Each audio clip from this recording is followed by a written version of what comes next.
Hello everyone! Happy Monday! Thank you for joining me. My name is Alyssa Thomas from Penguin and Fish, where we make lovely and quirky hand embroidery kits. And I'm here every weeknight at 8:30 p.m. Central Time. And it's a time when we can relax and craft together and work on a project. And we typically work from beginning to end. So hello everyone! So we're working on the Splendid Sampler 2 Quilt Along right here. Here's the book. And we're going to be working on the Precious Things block. So here's the one right here. This is what we're going to work on on Thursday, but we decided to put it off because I realized it was foundation paper piecing and I wasn't ready for foundation paper piecing, but I'm ready tonight. So I have my foundation paper piece printout here. It's in the back of the book and I will show you that as well. And I got my add a quarter ruler. I'll show you how to use that. And I think that's about that. We're ready to go. So I'm going to flip you guys around. Thanks again for joining me. Hope you all had a good weekend. Oh, Mary Jane, you used a lot of your scraps on this one. Yeah, so I think for this one, it has a bunch of strips. And I think I might, to make things easy for us tonight, I think I'm going to cut all the strips first. So I'll kind of show you guys what I mean. So here's my little list of the blocks we have done. That's kind of my bookmark here. We'll set that over here for now. So this is in the back of the book. So in the back there are some templates. You know, that's for the embroidery and the applique and the foundation paper piecing. So in the back, if you open up the big folded out piece, the Precious Things here is right here. So I have made a photocopy of it because I don't like using the actual pieces from the book. That makes it, I can't mark up the book. So I've made a photocopy. And per my mom's suggestion, I have blown it up to 102%. Because sometimes when you photocopy things, they shrink down a little bit. I don't know why that is. But I did it at 102%. It's a hair bigger than my 6.5-inch piece, but not by much. And for foundation paper piecing, I think it's better if it ends up just a hair bigger, especially with this one where there's not, you know, some special edge that's going to matter if I trim it down too much. So I think we're fine here.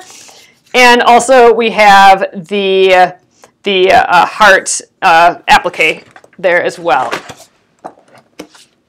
So here's the little heart applique. So we are going to do the foundation paper piecing. We're going to get that started tonight. I think the heart happens last, so that's the last step, this little heart here. So all right, we are going to actually cut all these pieces. If you've done foundation paper piecing with me before, you know that sometimes I do just some blobs for all the pieces. We'll do that later in the week. We're going to stick with foundation paper piecing this week. But for this project, I am going to do what they say right here. So we have 12 rectangles of the sorted scraps. So I'm going to pick 12 of my fabrics, and I think I'm just going to slice them all at once. I probably can't do 12 at once, but I can probably do 6 at once. 6 thicknesses of fabric, and then there's 4 more rectangles. I'm going to just do it that way. I suspect that, you know, we'll use the rectangles to more easily go around these edges. So that'll be nice. It'll be easy for us to do that versus, you know, making all these shapes special. So, all right, let's get started with the cutting. So it looks like we need a cream piece for the middle. Let's get my little fabric bin going here. So I am using mostly these cream and yellow fabrics. I have some more over here. This is from our last block. And I'm only saving these guys here for special, like every 5 blocks or so. So we might be coming up to that again soon. I don't know, what block are we on here? I wonder, we might have to filter in some of these bright colors soon. But the background, I'm using white. So I'm using white whenever I can for the back. Oh, do I have any scraps left that are big enough? I'm not sure I do. So I've been saving all these scraps. These are my little itty bitty scraps, but I do have some larger ones. I'll have to sneak into here and see if we have some, because that'd be awesome to use up some scraps. But all right, so I'm going to use white, and I think for this piece I might use white for this little piece in the background. This seems to be like the lightest area, so we're going to do the white for that, and I think I might have enough. I have a little scrap of white left, and I think there's plenty for that. All right, so let's just cut and pick fabrics as we go, I think. So all right, this is a 4.5-inch square. So let's just head over to the pressing mat, and man, I got a ruler mountain going on here. They can all stay. We'll press right here. Okay, I think we'll get our square just easily out of that corner there.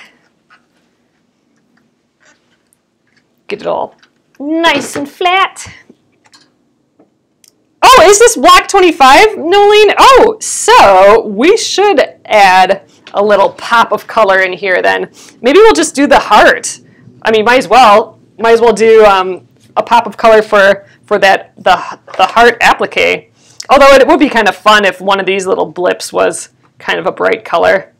But, you know, I don't know. Maybe we should just keep it normal and simple and do a heart. Oh, you think it's 24, Catherine?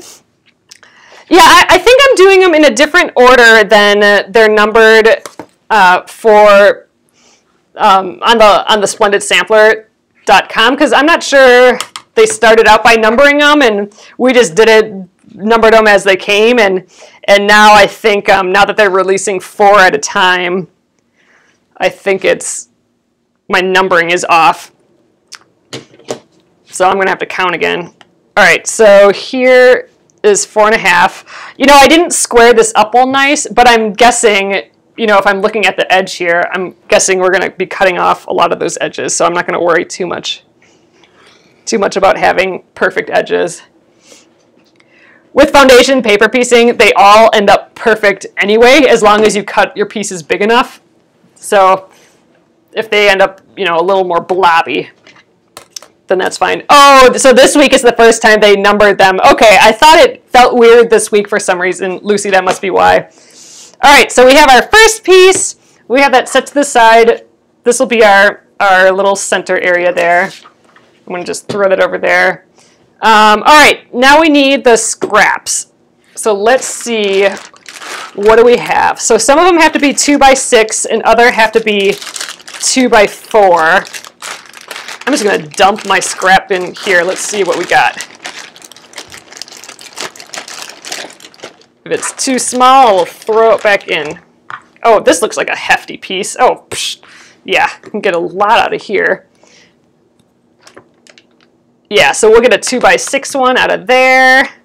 Oh, it'd be fun to use some of the stuff that's already pieced together, but we'll hold off on those. We'll keep it normal. Okay. Yep. So some of these are too small. It has to be 2 inches wide still, and that's pretty wide. I don't want to use more white. Wow, I don't really have any super huge scraps. So these aren't 2 inches wide. Oh, maybe they are.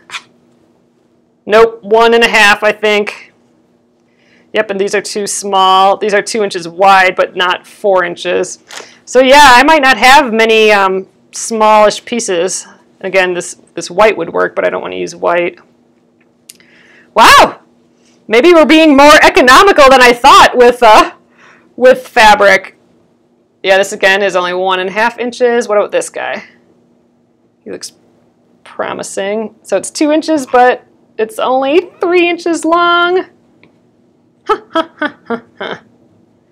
Well, that's interesting. I thought we'd find more in there, but we do have a pretty big chunk here, so we'll use one scrap at least. I don't know why I'm keeping all these scraps. It's hard to get rid of them. Okay, so that's one. So for the rest, we'll just have to pick. And maybe I'll just be pretty random about it because it's supposed to feel kind of patchworky. So I'm just going to grab. That's 2, 3, 4, 5, 6. Okay, so these are going to be, oh, we need 12 rectangles, so I can probably just use everything I got here. Well, let's start with 6, and then we'll move on from there, because I think I can probably only cut 6 at one time. So I'm going to start by just pressing these, and then I'm going to line all of them up and cut them all at once. So I hope we'll get a little further than cutting today, but if not, we'll definitely get this piece tomorrow. I don't see this taking all that long, the actual foundation paper piecing. Oh, so there's been 20 free blocks so far, then 4 on 11/8. So okay, then the 4. Oh yeah, see that's why it's getting messed up. My numbers is because I'm just numbering them as I go. But we're getting 4 released, but I'm not doing all the 4. Oh, Gina, I am hoping I have enough for the whole quilt.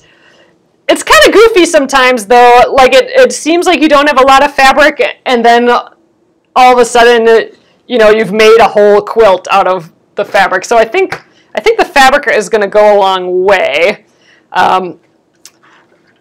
Luckily, this isn't getting done in an instant, and if I see it approaching that we run out, I will add to it before that time comes. All right, so I'm going to already just start stacking these. I'm just kind of lining up the edge. These are going to be these are kind of longer pieces, so I'm going to start cutting the 2-inch by 6-inch pieces on whatever the shortest, the easiest way to do that. Some of these have so many weird pieces cut out of it already. Like this one I'm going to turn on the back just because that's where the nice, easy angle is. All right, that was 3. Gosh, some of these are super weird.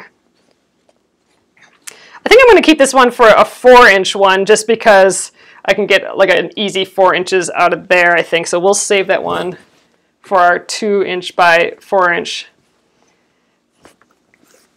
Oh, I didn't start early today, Jennifer. I was actually a little late. So it's still 8:30 Central Time. You know what? We're cutting from a new side here today. Go right here.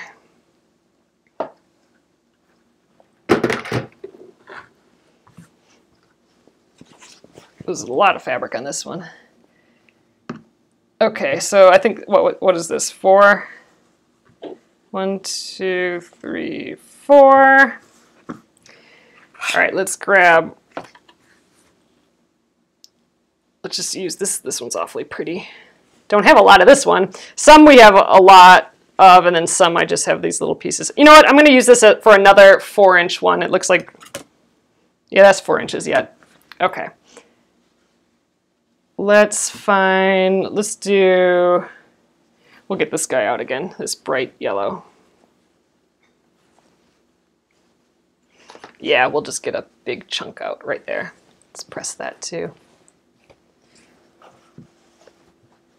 I have my book right here, so now my pressing mat area is only this big.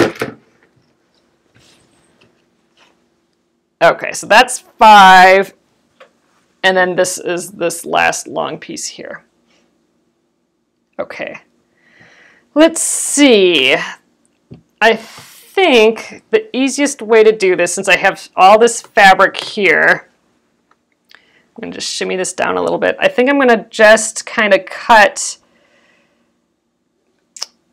let's see, it needs to be 6 inches. Yeah, so I'm going to cut, this is a 6.5-inch ruler.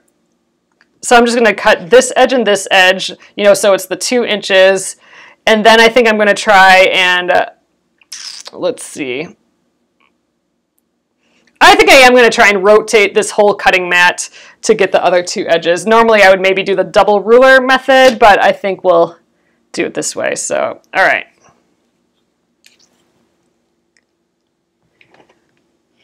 Through 6 layers of fabric. You don't want to do this if you don't have a new or a nice sharp blade, because that's a lot of layers. All right, and then the 2 inches goes about there. I'm just going to trim that off. Okay, so this is my nice square side right there. All right, I'm going to just kind of hold all the fabric down, move this bulk.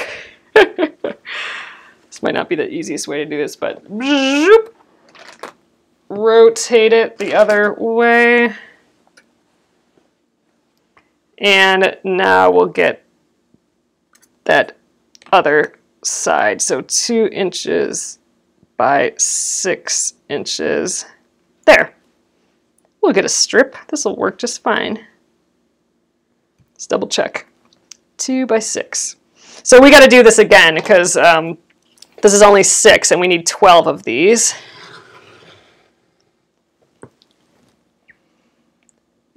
I'm going to have a mess of scraps when I'm done here. I'm going to have to refold every single piece of fabric because I'm probably going to use every single one of my fabrics now. Oop, I didn't quite get that corner. Hate when that happens. I think we'll get in there with a little baby scissors. Luckily, again, I think for paper piecing, all these perfectly cut edges are probably not going to matter very much. All right, I'm going to move all those out of the way. Let's try and not reuse the same ones.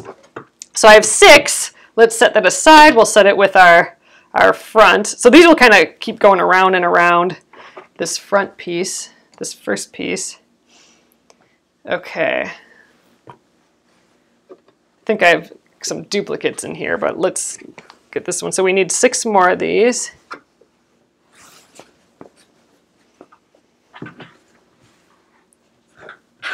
Let's just, I suppose, press as we go again.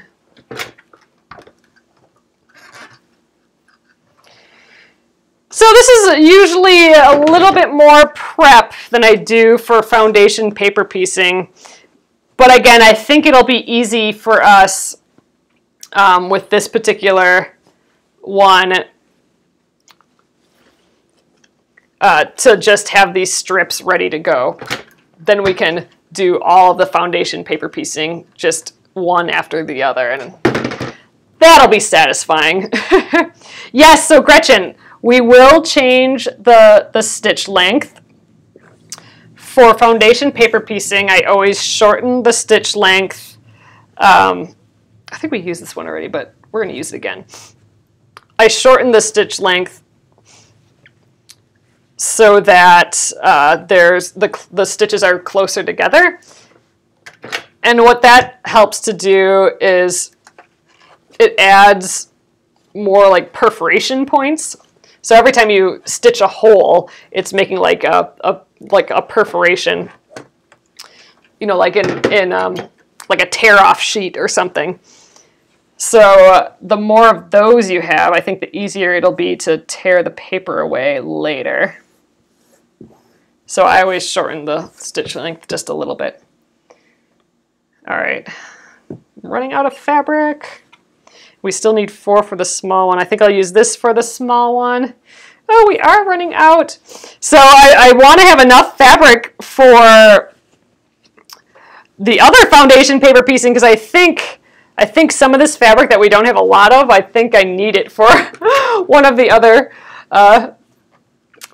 blocks, but we'll see. If I run out, then we'll just use a replacement one, which will be kind of funny, I think. So this is a cream color. I'm not sure we used this one much yet because I think it's just a little close to my white, but maybe if it's far enough away, it'll be okay. Oh, that's right, Linda. It is the first Friday. Maybe you can alter the quilt gloves. Oh, turn them inside out. That would be a good idea. That's right. It is. It's the first Friday of the December. 1, 2, 3, 4. I still need 2 more. We'll just do these. I think I might have used these already, but we're going to use them again. Oh, wait. We have a few other ones here. let's use this. But yeah, so the first Friday of every month, I do, we call it Finish It Friday, and that's where we take a project that has been just sitting around forever, one of your unfinished projects, and I break it out, something that's just been sitting there, and I finally get working on it for about an hour. And you know what? That moves a project along quite a bit, so it's kind of a nice feeling to just get that going again. So I think this is the one that I actually need some of, but I think we can get a nice chunk out of here. This is I think this is the 6th color right here. We still have to cut those 4-inch ones though. Keep saying that this cutting is my least favorite part of this. All right, let's count. 1, 2, 3, 4, 5, 6. Okay, good. This is going to be extra patchworky with all these different fabrics in. All right. Oh, the patterns from the book, Jennifer? Oh yeah, they probably are printed on both sides, aren't they? Oh yeah, so I suppose you can't use them. Oh yeah, I just looked. So yeah, the patterns are printed on both sides, so you can't actually use the pattern from the book for your actual paper piecing. You do have to make copies of them.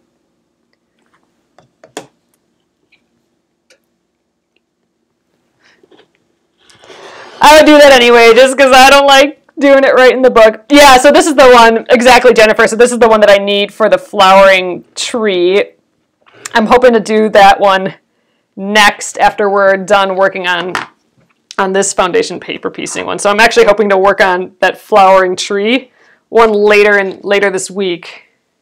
All right, I'm going to try and rotate this again. So yeah, all that pretty flowers.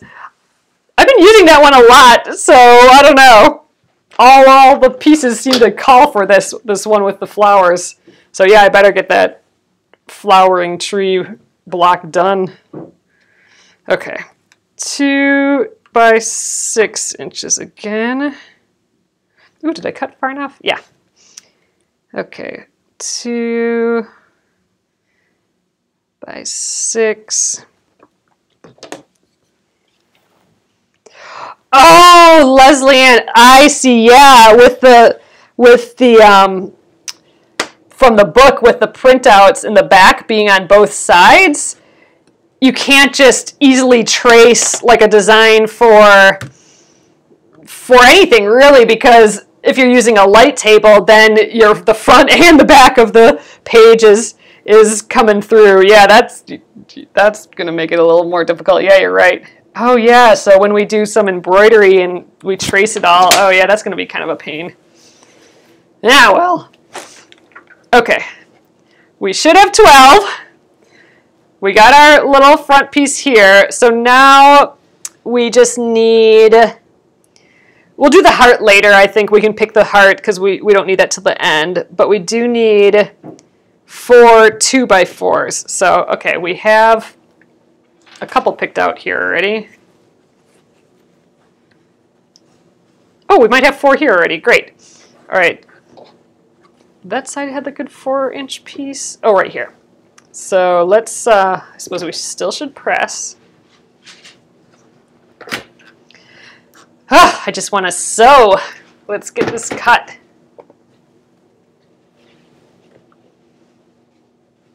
Okay, there's one. Oh, look at these itty bitty pieces. I used up the super pretty neutral ones already, it looks like. This one's cute with these little dots. Okay, there's a little nick out of this one, so I'm bringing it in a hair. Okay. Oh, from this little side here. So this is 3. I thought I had another one hiding underneath here yet.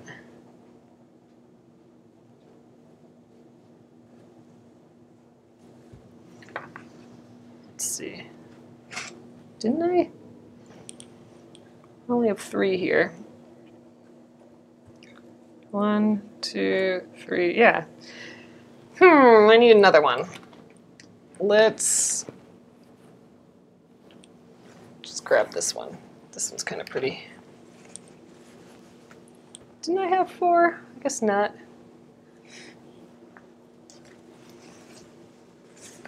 Yeah, you might just have to go to an office place and copy them. That's a pain though sometimes. It's nice to just be able to trace.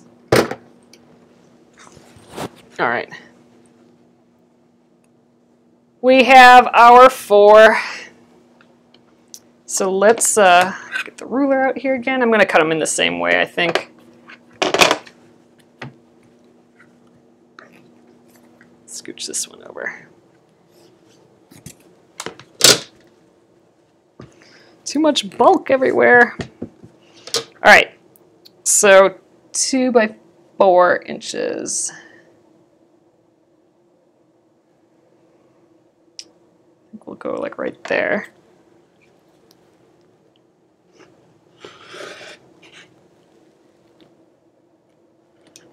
This is kind of a weird way to cut, but when we're doing all these little small projects with all kind of random pieces, my fabric doesn't end up in perfect strips everywhere. So we improvise. Okay. Last 2 cuts, then we can sew. Okay, 4 inches. Get these fuzzles out of the way. By 2 inches.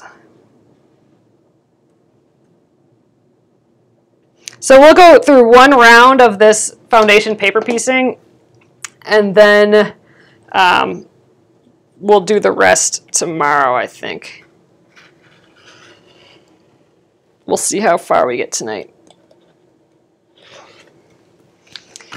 There we go. Oh man, I didn't get that little edge again. There we go. All right, fabric, you are done. All right, let's see what we got now. We should have 4 of these pieces, 12 of these, and we got our little white centerpiece here. So let's move on. Okay, we need our photocopy of the instructions right here, and I am going to trim that out. Let's see. Oh man, I think I'm gonna use a fancy scissors for cutting this out. Actually, we don't really need to cut out this area. Let me check for a sec. Yeah, we're gonna use a little itty bitty scissors. I'm gonna just trim this out on the edge here. You don't need this to be perfect, but I just don't want all this extra stuff everywhere. Oh, you didn't have to watch the video this time, Bonnie. That's awesome. We will trim this up super duper nice later. That's kind of the beauty of foundation paper piecing. Like all the edges end up perfect, and you'll see how that works in a sec here. But I don't want to have all this excess around. So this foundation paper piecing project includes the seam allowance here. That is not always the case for foundation paper piecing projects, so you always have to kind of remember to add a seam allowance. But we're gonna remember that anyway, because we have to remember that for every single piece. All right, and I gotta just I'm gonna rip away this excess, but I have to remember that I need to keep this heart on hand. We need this for the pattern still. All right, there we go. That can live over here. Okay, foundation paper piecing. Made a copy of that. And let's see. Refer to the foundation paper piecing on page 136. Oh, you guys, we have the book now. Before we didn't know what page 136 was when we were getting the free patterns. I'm just curious what it looks like in the book here. 136. That is, oh yeah, right here. So if you have the book, there are instructions right here, foundation paper piecing. It actually goes up onto this side here. So this is what we'll be doing here. I haven't read through those, so we're going to be doing it the way I'm used to doing it, but I'm guessing it's pretty similar. So I'm also kind of guessing that we're starting out with the short ends. Let's see. Piece the block in numerical order, beginning with the cream square for piece 1, trim and press, adding a new piece. When all the pieces have been added, so okay, when all the pieces have been added, press the block and trim to the 6.5, carefully remove the foundation paper pieces. So it doesn't really say when to use the 12, the 2x6 ones and when to use the 2x4 ones. And I suppose, oh, I think Mom just said it says it in the beginning, so let's read this again. The instructions are written for fusible applique. The pattern is symmetrical and does not need to, oh, that's for applique. Make one copy of the blah, blah, blah, referring to the foundation. Begin with the cream square. Do we just, I don't know. We're going to do what we think. How about that? So here's the trick with foundation paper piecing. Your piece needs to be, oh yes, go 1 through 14. Oh yeah, so you definitely go in order this way. Yeah, you're right, Gretchen. So you start with 1. If you look, oh, at the very beginning, 1 cream square, assorted scraps. Well, I see here, so we have it's numbered on the seam allowance here. So we have the 1, 2, 3, 4, 5. So you'll see numbers on all your foundation paper piecing, and that is the order that you sew things in. Maybe on the top it says, this block represents the friendship that's at the heart of our community. Quilting brings people together and allows them to share a part of themselves in the quilts they create. The different fabrics represent the journeys we take and the people that come into our lives. Oh, that's sweet. 1 cream print square. I'm just reading this again, guys. Assorted scraps. We have 12. Oh, for pieces 2 through 13. Okay, there we go. Instructions. Here's where I'm seeing it. 12 rectangles, 2 inches by 6 inches for pieces 2 through 13, and then 4 rectangles, 2 by 4 for pieces 14 through 17. So there we go. So we use all of these first. So when they say 2 through 13, this is what they're meaning. The 2, 3, 4, 5, 6, 7, all the way around until we get to 13. Then we have 14, 15, 16, and 17, and those are the little itty bitties for the 4 corners. I got it there. Yeah, because I could have easily used some of these short ones for like these beginning pieces. It would have worked for this piece, maybe this piece, but we are going to save these for the end. All right, I'm going to get those way out of my way so I don't accidentally grab them. But we are starting out with piece number 1. You always go in order. Sometimes when you see a paper piecing, they'll have different sections. So it'll say like A1 and A2, and then somewhere else it will say B1 and B2. You want to separate those pieces. You want to keep all the A's together, all the B's together. In this case, it is all one thing, so we don't have to do that. We just have to follow the number. So we're going to start with number 1. And with the first piece of every single foundation paper piecing, I always just put a dab of glue on there to start out. So you can use a pin too. But what we're looking for really is a piece that's the size of this number 1 piece. So we got this big hexagon. It has to be as big as that plus a generous seam allowance. So we've already pre-cut our squares, and you can even see through, because it's a white square, it's definitely as big as the number 1, the piece number 1, plus there's totally a generous seam allowance. I mean, I got like a good inch on the sides and a good ½ inch on the top and bottom. So this is clearly going to be a big enough piece. So to start off, I am going to kind of place it on the back of the piece. I'm going to just double check that it's in the right spot. And I'm going to just put a dab of glue. So one thing you guys should know is the printed side is actually the back of the piece. So when we flip this around like this is going to be the front. So I have just a white piece here, but if you had like a colorful or like a pattern piece in the middle, you are going to want to make sure that that piece is outward. So like on this side it'll look like this.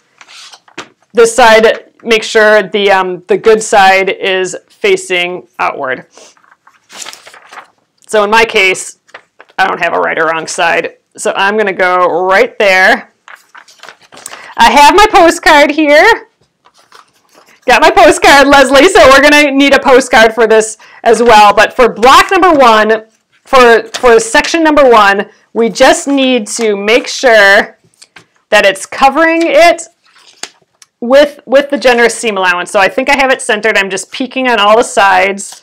Like, you know, here's the bottom. I'm just peeking. Yep, we got a good seam allowance on each side. So I'm going to just put, just to temporarily hold it, I'm going to just take some of this washable glue. You can just use like an Elmer's glue stick or something.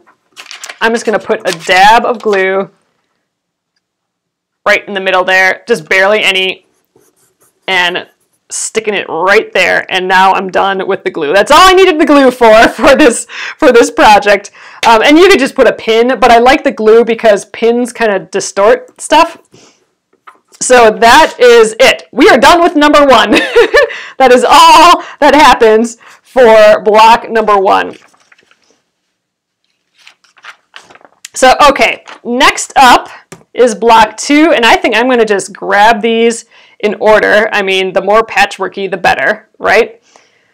So we are using a lot of fabric. You don't necessarily need a big strip like this, but because we're keeping it patchworky, it was kind of like a grab and go sort of scenario. So I could have these like blindly in a bowl and just pick, and whatever I pick will be the next piece. So I think that's why the designer just had us cut all the same size versus, you know, we only needed a piece like this big, because remember, we only have to cover, for piece two, we only have to cover 2 plus.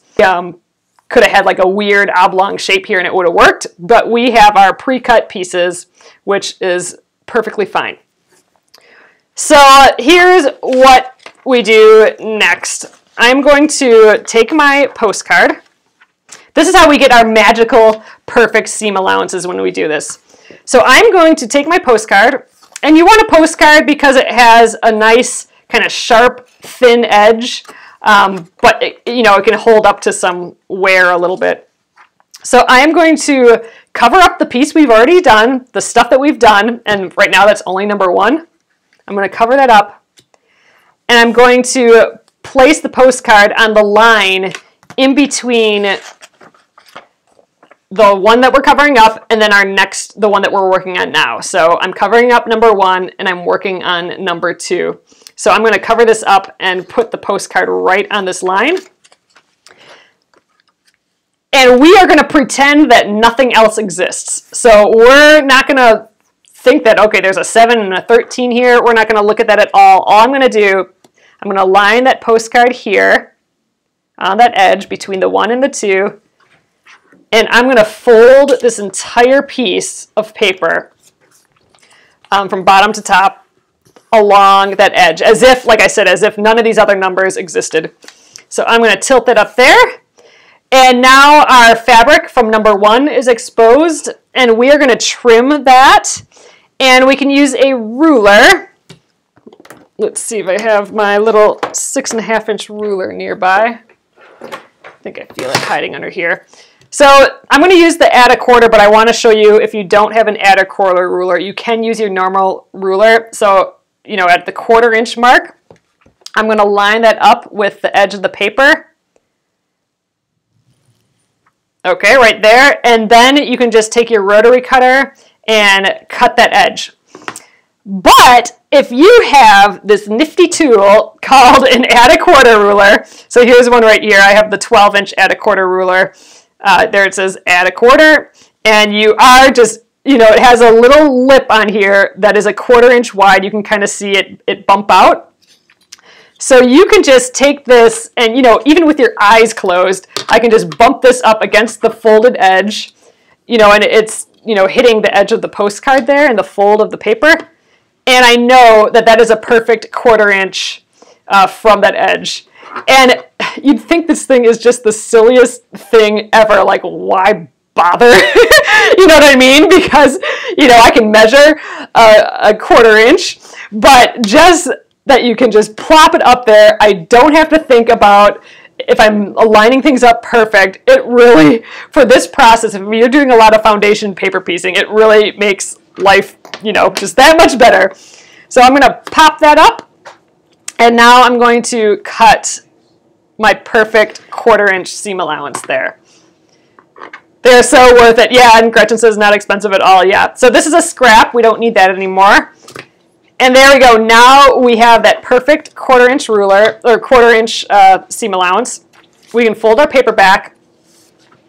And now we're going to deal with our number 2. What company makes them? Let's see. It says CM Designs. But if I have a link to it in my post here, so you can go to it that way. But if you just type in add a 1/4 into like Amazon or Google, you know, you'll be directed in the right place. They do come in different sizes, and there's also an add an 1/8. I recommend doing the add a 1/4. It is nice having that 1/4 inch, and I do like the 12 inch. They come, I think a 6 inch is a pretty typical one that people get, but I really do like having the full length. So I would recommend the 12 inch one. But all right, let's do our first piece. So again, we need a piece that is as big as this shape plus a generous seam allowance, and luckily we have them all pre-made for us here. And when you do the shape, make sure that you are, remember that it's the right side is up. So when the shape is with the right side facing down, that's where it has to be as big as this shape here. So we have I mean, this is clearly big. I put this almost anywhere on here, and it'll be good. But here's the straight edge. So I'm going to just match up these straight edges. We'll get into this a little bit more on like maybe Wednesday when we work on the flowering tree foundation paper piecing. But for this one, I can just kind of plop this on here anywhere, and I know it's going to be okay because this piece is big enough. But if you are not quite sure, we can fake sew just to check it out. So what I'm going to do is I'm going to hold this and I'm going to flip it over again, and I'm going to fake sew along these lines by putting 2 pins along the edge of that between the 1 and the 2, that line, just to make sure that I'm covering my shape plus have that generous seam allowance. So now I'm going to flip it around and I'm going to pretend iron. So I'm going to go along my my fake sewing with the pins there, and I'm going to extend it along. Now you can see that the right side is up. And I'm going to look back at my number 2 here, and let's double check. Did I get it as big as the number 2 plus the generous seam allowance? And because, you know, these pieces are all pre-done, I know that they're going to be good. But look, I have like this much seam allowance, that much extra. So we're definitely fine where I've placed this. So I'm just going to leave that there. But we get to sew now. So yay. Let's go over to the sewing machine. They have a newer add a 1/4 that has one side that acts, that acts as the same as the postcard. Ooh, that's kind of neat, Robin. I'm gonna have to check those out. So the one side is like just really thin for the, like where the postcard is. I'll have to look at that. So I don't need my little leader. I'm gonna just snip that away. And I do want to make my stitches shorter. So if you can see my machine over here, let's see if I turn this off, you can see a little bit better. But right down here, I have it set on 12. I have an older machine, so a lot of times, new machines, you just kind of plug in the info. But mine is at a 1/12 of an inch. I'm gonna make it smaller. So here's 0. This 0 here is not moving. It's just going straight down. So I'm gonna just kind of veer a little towards that 0. So now I'm probably at, you know, I don't know, the 1/16 of an inch or something. So I'm just gonna make my stitch length shorter. However, you can make your own sewing machine, the stitch length shorter. If you don't know how to do that, I'm sure it's in like the instructions, or you can look it up on YouTube or something. But again, so the shorter stitch lengths puts more holes in the paper and the fabric while you sew, and that makes more perforation lines, because eventually we're gonna have to tear this paper away, and it'll be a whole lot easier with those extra perforations. So, okay, I still have this pinned, which is fine. I'm gonna flip it around, make sure, you know, it gets kind of floppy, make sure you have the pieces laying flat still. You can leave the pins on, but we are going to sew along that line that is in between that 2-piece and that 1-piece. So I'm gonna actually take these away, at least the first one, and I'm gonna start sewing right on that edge. And I'm gonna back tack, which just means I'm gonna go forward a stitch and then back a stitch and then forward the full length. And that kind of locks it in place, I think.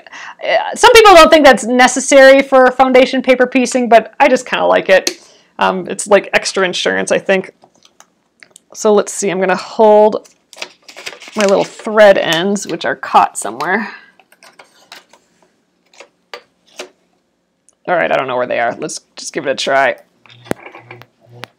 All right, there, my first stitch. So I'm gonna do one more forward, and then I'm gonna hit the reverse on my machine, go one back, and now I can do the full length. So I'm gonna remove this pin. Look at my sorry little pins. They're all bent. I was gonna get those new pins out. I haven't used those yet. Oh well.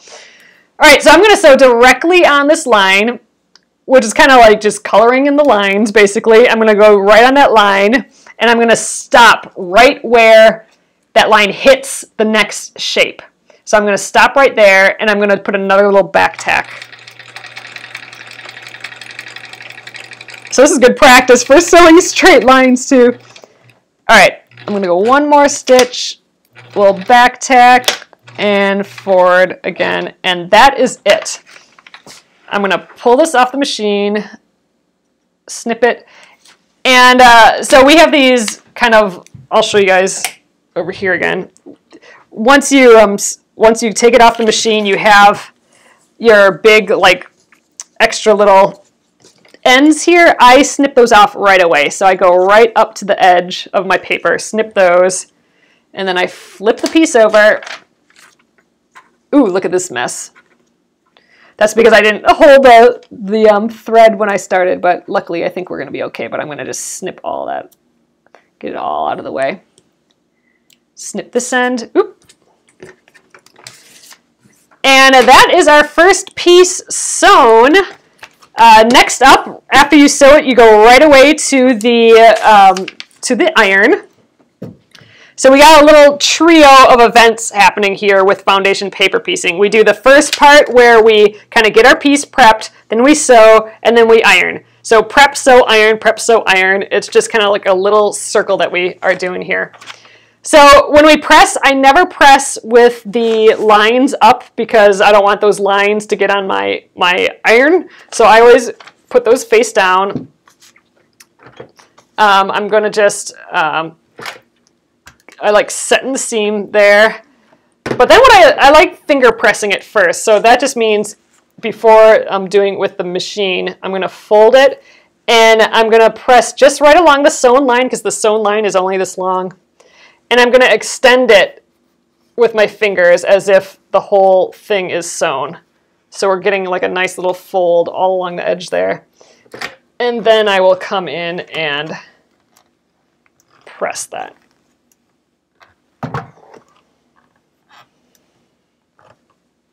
Okay.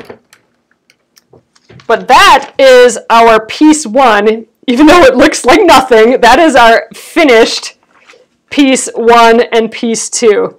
So I want to do one more for you guys really quick. I know we're getting a little late here, but I want to show you what it looks like when you cross over the next piece. And this will kind of finish showing you the process. And then tomorrow we'll finish up all these. I think this will go super duper quick. Oh, you got a lot of exercise because your ironing station is in the other room. Yeah, that would drive me totally insane, Bonnie. I would need to have the iron right by me to have this like little, I don't have to move anywhere. I can just go in this circle here. All right, so that's our piece 1, piece 2. Next up is piece 3. So here's the whole process again. I am going to cover up everything I've done before, which in this case is 1 and 2. And put my postcard right along that line of 3 and everything that came before. And I'm going to fold up along that line. And here we're revealing all the garbage that was underneath. I'm going to fold that. I'm going to add add a quarter, plop that on. And now we're going to cut our perfect seam allowances. We're always going to have super perfect 1/4 inch seam allowances. So that's garbage. And there we go. That's our nice edge. We can fold it back, grab our next piece. I'm just kind of grabbing. And, you know, again, in this case, I can just put this on. But what we're looking for is a piece that's as big, let's scooch up, that's as big as this number 3. With the generous seam allowance. So I can definitely see that this piece is going to work out just fine. And again, I can kind of scooch it anywhere I want, almost. But let's say I put it right here, for example. I think, okay, this is the right spot for it. But I want to do my test. So let's flip it back. We'll do the fake sewing. So I'm going to put the 2 pins along the edge we want to sew next. If you haven't done foundation paper piecing before, I definitely recommend, even on a simpler block like this, do the pretend sewing. It really is helpful. All right, so then we're going to pretend press. And look, we're starting to get that shape. And now let's double check. Did we get that piece plus our generous seam allowance? And I suspect, like over here we have a lot, but I suspect we don't have a whole lot here. Yep, see right here, the point is right there, and we barely have a 1/4 inch seam allowance. Like I might want more seam allowance there. That's cutting it awfully close. Or you might have had it so far down that you don't have any seam allowance. So that's a problem. So what we have to do in that case is we have to scooch it over. So I'm going to, in that case, it was a good thing that we did this pretend sewing. So let's go back, and I need to scooch it down. There we go. And I know I have a lot of extra here, so I'm not going to check it again. But there we are. So I have that new piece along that perfectly cut seam allowance. I know it's going to cover that piece in front, that number 3 piece. I'm going to grab this and flip it around. And we're ready to sew. So again, I'm going to, now I don't have this pinned, so I got to make sure that these edges stay together. But if I slide it along my machine, it should be okay. All right, I'm going to scooch it up in here. Double check that everything's looking right. Yep. All right, so I'm going to start at the beginning of that number 3 line, right where it crosses something else. Again, sew to there, and then stop right when I get to the other side there. And I'm going to add that little back tack. I'm going right on that line with my little baby stitches. And then back tack again. And that is it. Let's trim. All right, and again, right away, I like to trim off the little excess threads. Otherwise, those just get everywhere and get in the way. From this side. Then I go straight to the iron. Over here. Oop. Again, I like kind of giving it a little press to get it started. get that seam set with the printed side down, and then I finger press it again. I fold it over, fold along the sewn edge, and then extend it past the sewn edge a little bit, and then we'll press it for real.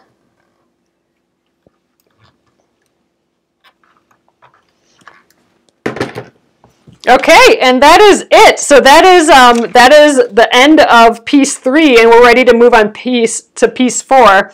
But you can start to see on this side we are starting to shape that inner kind of hexagon that we got here. And with every piece that we add, it shapes the piece that came before more and more. So it might look like 2 crazy strips here, but eventually it'll be like these nice little like trapezoid shapes. So that's your basic foundation paper piecing there, you guys. We'll finish this up. I think since we have all these pieces pre-cut and they got all this excess on there, it's going to be super easy. I think we'll crank this thing out really, really quickly tomorrow, and we might even get to the little applique piece on there too. Oh, maybe not. We got to take all the papers off before then. That'll be kind of fun. But yeah, so that is the deal here. I'm going to flip you guys around, and we will call it an evening. Hello again. There we go. Ah. So this is what it looks like from far away. But yeah, we're starting to shape that piece. So each, like I said, each piece that you put on shapes the piece before it. And before long, we will have that cute little, it's kind of like a log cabin hexagon thing going. It's kind of fun. You could actually probably do this without paper piecing, but with paper piecing, it gets like so exact and perfect. You kind of can't go wrong. It's kind of a neat little thing. Definitely recommend add a quarter ruler. It really, once you get into the groove of going in that circle, going, you know, the prepping, the sewing, the pressing, all around and around, you're gonna want all these extra little tricks to make it easy. The less measuring, the better. So awesome, guys. Oh, Terry says that the ruler is on sale at Connected Threads right now, so that'd be a good place to check it out there. But yeah, it's worth it. Especially, I mean, this is, I think, at least the third foundation paper piecing, third or fourth foundation paper piecing project we've had in this book. There'll be more too, I'm sure. So yeah, it'd be worth the investment up front, I think. But awesome. Thanks again, guys. I will get this up on YouTube at Penguin and Fish Movies tonight, and it will stay here on the Penguin and Fish Facebook page as well. And I'll be back here again at 8:30 p.m. Central Time tomorrow. So it was great seeing you guys again, and I'll catch you tomorrow. Good night.